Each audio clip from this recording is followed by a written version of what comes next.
Este día el país contempló un espectáculo insólito y de una terrible belleza. La torre que moría de pie envuelta en llamas y humo. La televisión interrumpió su programación para transmitir en directo esto en el mes de julio de 1973.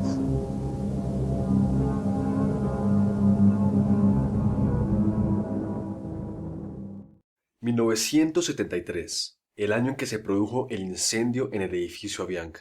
Un hecho que parecía ser un presagio de la ola de violencia que sacudiría las ciudades colombianas en las décadas siguientes, cuyas calles habían escapado relativamente de las crudezas de un conflicto que llevaba años gestándose.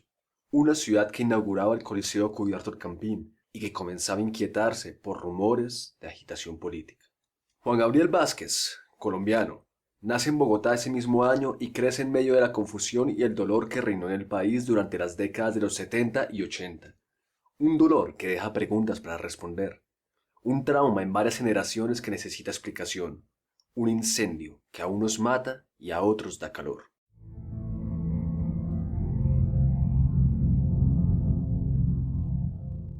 Vázquez estudia Derecho en la Universidad del Rosario. Se gradúa en 1996, pero nunca llega a ejercer. Él mismo nos cuenta los avatares de esta decisión. Comencé a escribir esta tesis de grado en enero de 1996. Yo acababa de cumplir 23 años y había terminado mis estudios de Derecho 6 meses atrás, pero para ese momento ya tenía muy claro que ni esos estudios, ni el diploma que le seguiría me servirían de nada, pues desde el tercer año de carrera había descubierto que lo único que me interesaba era leer ficción, y eventualmente aprender a escribirla. Desde esa revelación incómoda, mis días en el centro de Bogotá habían sido una modesta esquizofrenia. Por cada clase a la que asistía, perdía otra en el Callejón de los Libros.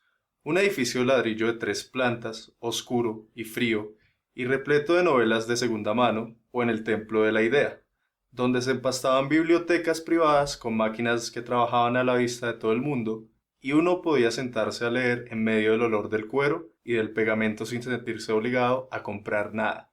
Tal vez, al fragor de esa pasión por la literatura, publicó sus 2 primeras novelas, Persona, en 1996, y Alina Suplicante, en 1997. Él, sin embargo, ha preferido olvidarlas, considerándolas como obras inmaduras. A la par, Vázquez embarcó en un viaje que lo llevó a París, que consideraba parte de su mitología personal, y como espacio fundamental para varias generaciones de escritores.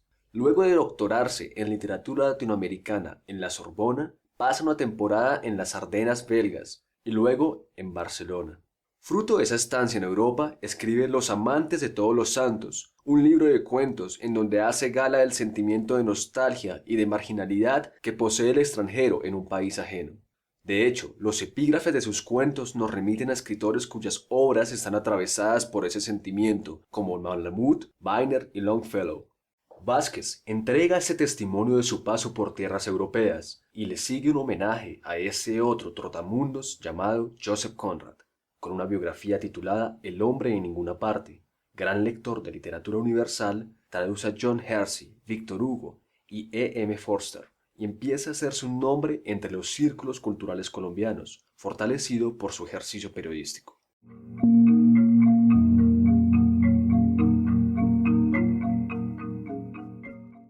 Cualquier lugar es bueno para empezar a echar abajo la noción falseada de la influencia garcía-marquiana. Yo empezaré por la noción misma de influencia, un malentendido principal, que de alguna manera provoca o toleran los demás, es la idea, pervertida y provinciana, reduccionista, pero sobre todo ajena al espíritu mismo de la literatura, de que la influencia tiene un carácter territorial. La relación de Vázquez con la tradición literaria colombiana es peculiar. Vázquez hace eco de los postulados del ensayo Al fin solos de Hernando Valencia Güelkel, en el que propone que los escritores colombianos buscaron nuevas fuentes literarias de las cuales beber, en detrimento de la literatura colombiana y española. He venido como identificando ciertas tomas de posesión en la narrativa colombiana después de Mito, básicamente porque me parece que Mito es como un gran momento, es un momento de ruptura en Colombia. Mito, la conformación de la revista Mito, y yo lamento que no haya estudios más profundos sobre Mito, ¿no? porque es ahí donde se gesta un gran cambio, es ahí donde aparece una nueva generación, Rojas Erazo, toda la generación que está ahí, ¿no? Mejía, García Márquez, el joven Mutis, todos los que están en la revista Mito son los que vienen a provocar un cambio. La preocupación crítica de Vázquez por la obra de Gabriel García Márquez ocupa gran parte de sus reflexiones críticas. Él ataca las lecturas provincianistas que se han hecho de la obra del Nobel. El hecho de estar fuera del país le permite hacer una lectura más libre de los momentos literarios y políticos del mismo, y asimismo puede fijar su mirada en otras tradiciones. No desconoce la importancia de 100 años de soledad, pero así como García Márquez y sus coetáneos subvirtieron el panorama literario colombiano, los escritores jóvenes deben buscar sus propios derroteros y fijar un nuevo hito para las futuras generaciones. Vázquez define su escritura como literatura de inquilino, por escribir por fuera de las fronteras colombianas. Las influencias literarias son las novelas que el narrador decide voluntariamente tomar como modelos para corregirlas, cambiarlas o abolirlas, ya sea porque dan una visión de cierta realidad real incompleta, ya sea porque son la única visión existente sobre determinada realidad real, y el instinto de todo novelista genuino es enfrentarse a las verdades monolíticas, introducir la discordia, sembrar el desorden y romper con la monocromía. La idea que podría parecer ingenua de que leer nos hace mejores inmediatamente, ¿no? Sí. Eso yo creo que probablemente no sea así, digo probablemente. Sí, aunque puede ocurrir. Aunque puede ocurrir, pero no es una relación causa-efecto. La lectura de ficción en el fondo es algo profundamente subversivo, pero es que ahí también está lo útil. Los lectores de ficción son gente que rechaza el mundo como está construido. Sí. Son gente que quiere, que busca otros mundos porque el que está ahí no le satisface. Y eso es profundamente subversivo. Y por eso decía Solzhenitsyn, por ejemplo, el escritor ruso, decía que para un gobierno tener un gran escritor es muy problemático porque es como tener dos gobiernos. Porque pasa eso, porque el lector de ficción es alguien que casi siempre es profundamente contestatario, protesta, critica, porque está insatisfecho con el mundo como está. Este ejercicio se evidencia claramente en la novela La historia secreta de Costaguana, donde Vázquez hace una reflexión histórica sobre el siglo XIX en Colombia, a partir de la fundación de Costaguana, el proyecto de país que Joseph Conrad intentó fundar en Nostromo. A partir de este suceso se revela la incapacidad política del gobierno colombiano de administrar su territorio y que culminó con la pérdida de Panamá. Según Vázquez, esta novela es fruto de un proceso de mala lectura de la obra de Gabriel García Márquez, que tradicionalmente se asocia con el realismo mágico, pero que él lee en clave de novela histórica.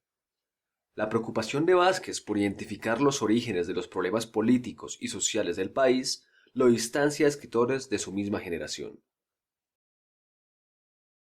Y bueno, entonces la generación javeriana, lo que yo llamo la generación javeriana, son estos estudiantes formados en la javeriana, que practican cierto tipo de narrativa que algunos críticos confunden con novela posmoderna, porque aprovechan de la discontinuidad, porque aprovechan de la fragmentación, porque empiezan de atrás para adelante y presentan, no hay linealidad, básicamente.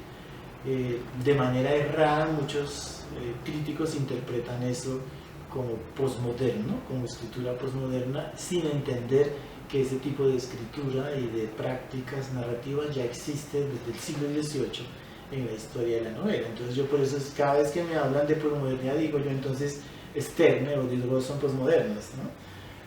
Y sin entender pues que eso no hace que una novela sea posmoderna.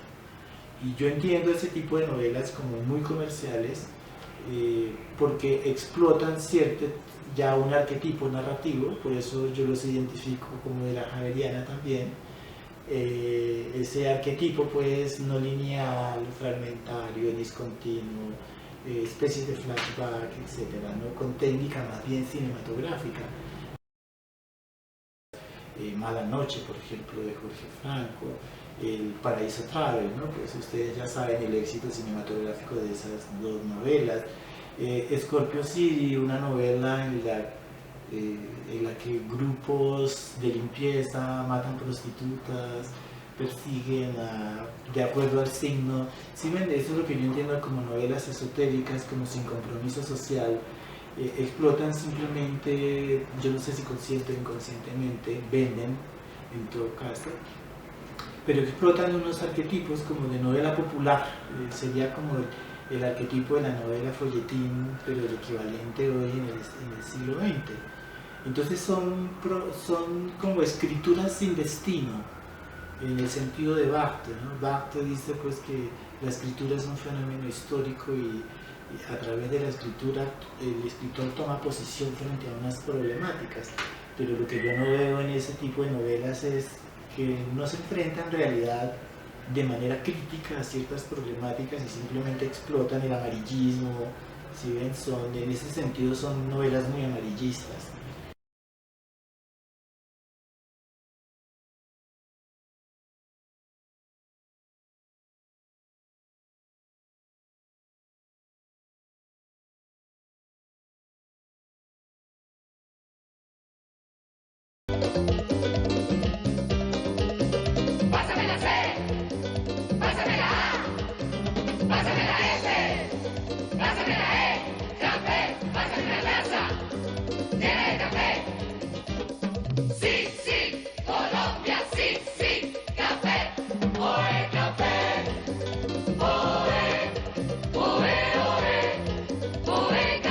Pásese al café.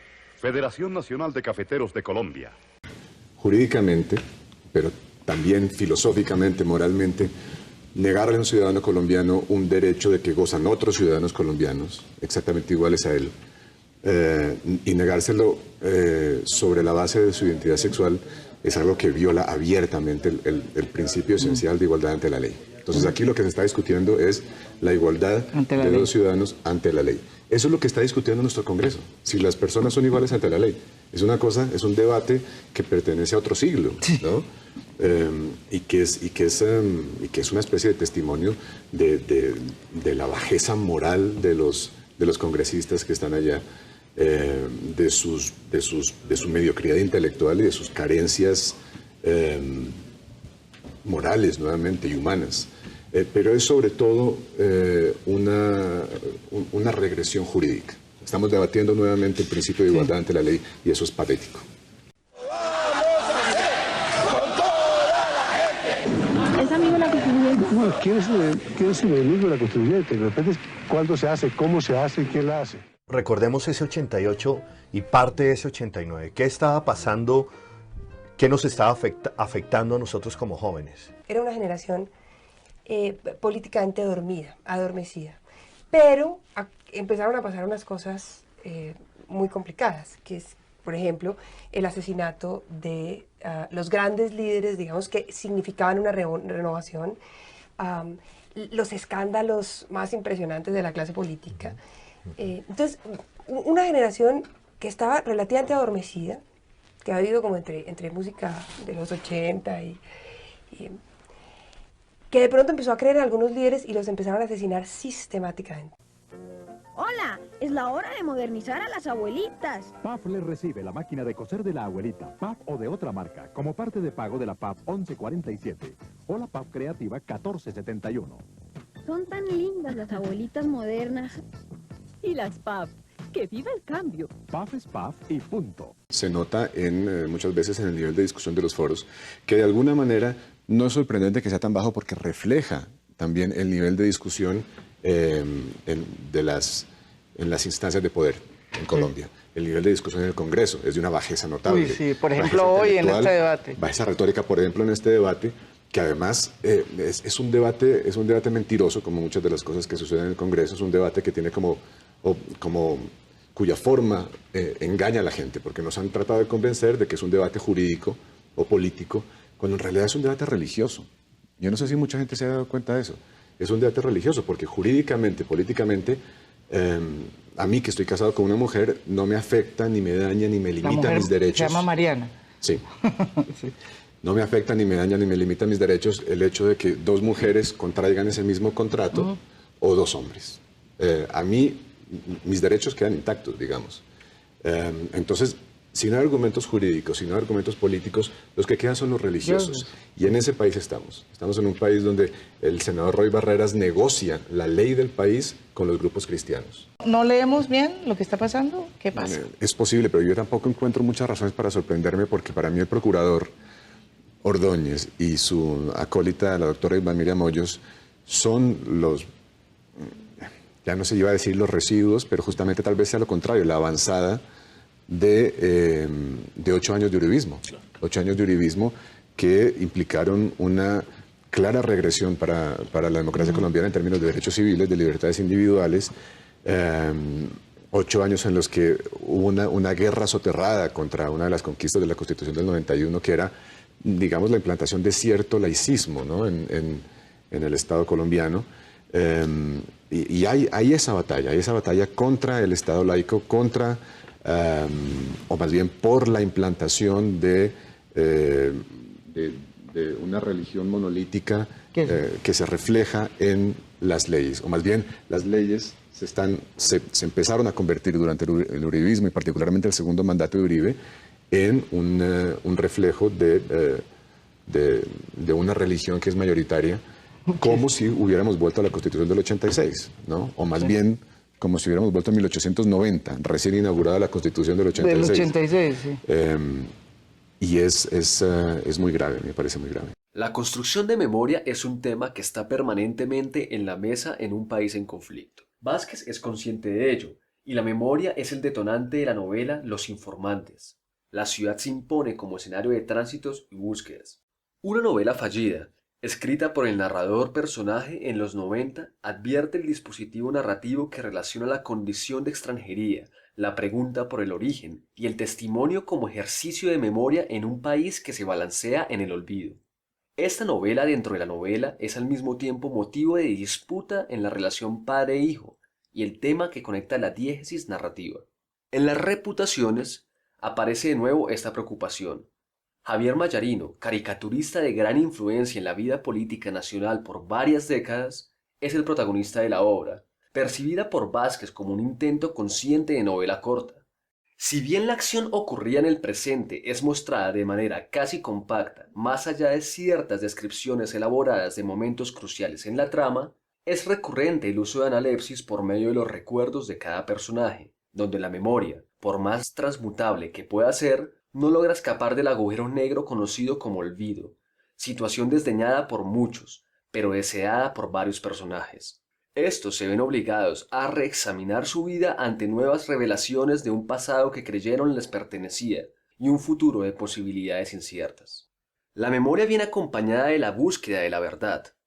Es a partir de un episodio propio de la cultura del narcotráfico, la fuga del hipopótamo Pepe de la antigua hacienda Nápoles de Pablo Escobar, que nace otra de sus novelas, y tal vez la más conocida, El ruido de las cosas al caer.